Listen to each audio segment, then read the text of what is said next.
Assalomu alaykum, kanalimizga xush kelibsiz. Suvning foydali xususiyatlari haqida yana bir nechta ma'lumotni sizlarga taqdim etamiz. Inson organizmining 3dan 2 qismi suvdan iborat. Katta yoshli inson kuniga 2 litrdan kam bo'lmagan miqdorda suv ichishi kerak. Biroq hamma ham bunga amal qilavermaydi. Bu esa hayot, salomatlik, go'zallik va ozish uchun muhimdir.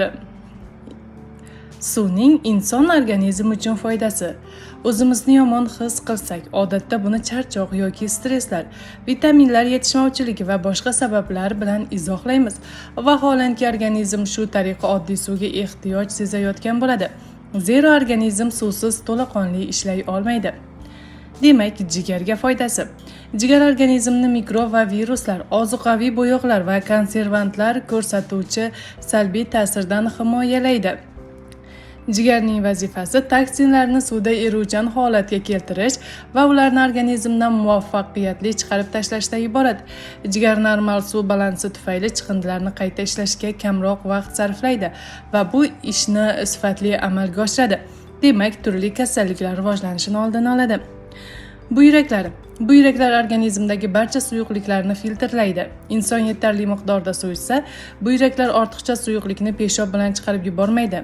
U bilan birga esa barcha zararli moddalar ham organizmdan tashqariga chiqariladi. Agar suv kam ichilsa, u holatda buyraklar uni tejashiga va organizmda ushlab turishiga to'g'ri keladi. Bunday holatlarda kamroq peshob hosil bo'ladi. Bu esa buyraklar faoliyatiga salbiy ta'sir ko'rsatadi. Qon uchun. Qonga tushuvchi barcha zararli moddalar limfani utilizatsiya qiladi. Limfa o'lik hujayralar va boshqa chiqindilarni to'playdi. Ularni limfa to'qimalariga yetkazadi. Bu yerda esa ular filtrlanadi. Keyin esa qayta ishlash uchun jigar va buyraklarga yo'llanadi. Normal suv balansi limfaga bunday mas'uliyatli ishning uddasidan chiqishga yordam beradi. Bo'g'inlarga arterit ko'pchilikka azob beradi, biroq bu kasallikning ko'p holatlarda organizmning surunkali suvsizlanishi natijasida kelib chiqishini hamma ham bilmaydi. Organizmga surunkali ravishda suv yetishmasa, bo'g'inlar jiddiy zarar ko'radi va bu arteritga olib keladi. Suvni yetarlicha iste'mol qilmaslik organizmning suvsizlanishiga olib keladi. Suvsizlangan organizm organlarni zararli moddalardan to'liq tozalay olmaydi. Ular qonga kelib tushadi va bu so'zsiz terining holatida o'z aksini topadi. Teri rangparvar, dag'al tus olib, unda husnbuzarlar paydo bo'ladi. Son va dumba sohalarida esa sellyut paydo bo'lib, tovon va tirsaklar terisining qurishi kuzatiladi.